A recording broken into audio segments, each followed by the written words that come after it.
draw the line.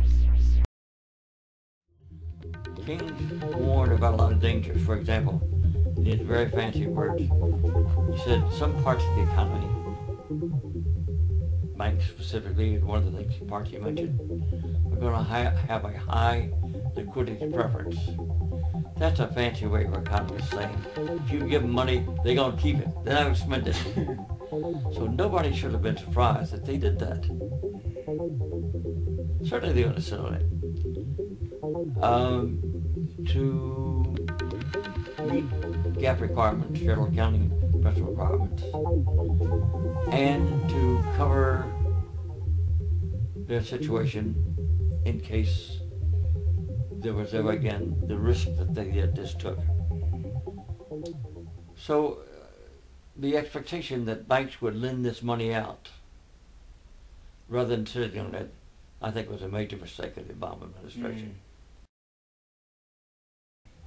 So I think we're in the process of de facto nationalizing U.S. economy.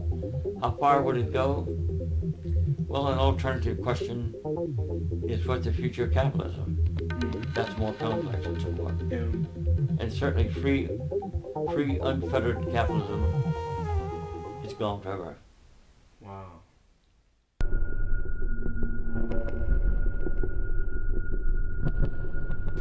I'm a Bernanke man. I think he's A+. I really do. He came into a situation, as we all know, like walking into a brick wall and had to move rapidly. I don't know anything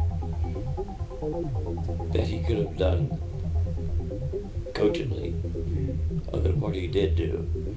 But the testing of Bernanke is yet to come. Putting all of this money into the economy without causing inflation is going to be difficult, if not impossible. Which is to say that at some point he's going to have to raise interest rates. Otherwise the value of the dollar is going to go down. He's going to have to raise interest rates, otherwise we'll have runaway inflation. But when he raises interest rates, that'll also slow down the economy. So those two opposite trends Have to be carefully balanced. So Bernanke says is yet to come. But so far, I think he's done great. How does he compare up, in your mind, to Alan Greenspan, say? I must say was once a Greenspan fan, I no longer am. I used to be a Greenspan fan, no longer am. Oh, I used to be a Greenspan fan, no longer am. Hey, say it, I used to be a Greenspan fan, no longer am. I used to be a Greenspan fan, no longer am. 3 times fast now, used to be a Greenspan fan. Oh, I used to be a Greenspan fan. He just kept interest rates too low too long. Also, though he did not have direct control over things like the FDIC, these regulatory agencies just didn't regulate, and he could have done something about that. So I think keeping interest rates too low too long,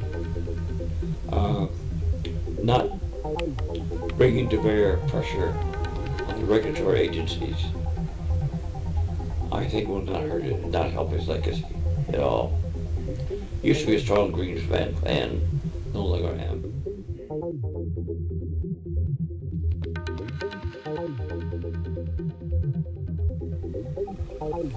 As long as you have flexible exchange rates, you have a world currency.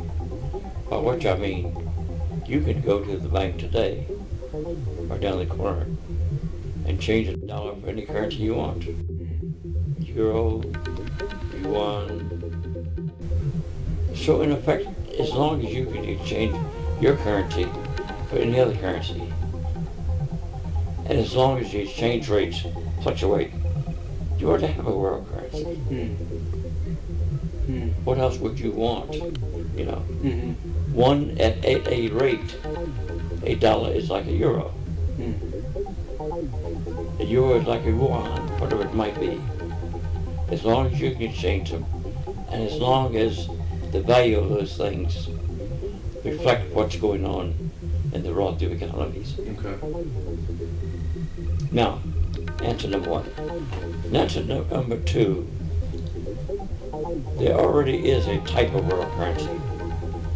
The International Monetary Fund has a huge fund in which all the countries of the world, literally all, put money. You can do what the British have just done. They've taken bonds and put them in the World Bank and got out currency. There's no restrictions on doing that. How much you can get for your bonds depends upon the strength of your own currency. So de facto, we have operational a world currency already, Right. Yeah. even though it's not recognized or known as such. So, in the two ways, flexible exchange rates, the changing bonds, the currency through the World Bank, and simply national pride, I don't see we'll ever have a world currency, frankly. Yeah. Both of you know, I'm still having a lot of fun with the groups that we share, Yeah. talking about finances, and Yeah. although we're getting into a lot of other things. Yeah. You two introduced a subject 3 times ago about centralized planning. We never got to discuss that. And in our early meeting, I hope we have a chance to do that. Yeah. What are your thoughts on that? Well, I don't know. I want to hear from you. Oh, okay. Yeah. I'm waiting to hear from you. And then maybe the next meeting we can talk more about that. Yeah, definitely. Because it sounded like an intriguing idea. Yeah. Well, I want to tell you how much I appreciate you two. For whoever might watch this, this is unsolicited. But I've known both of you now for a few months to watch you. And if the future is like persons like yourself, we're in good shape. We hope so. Yes. We hope so. We Thank hope you. so. We stand on the shoulders of giants like yourself. Well, So, we're a team as the way we go. yeah. The symbiotic relationship, like always. Thank you. Thank you. World aligned.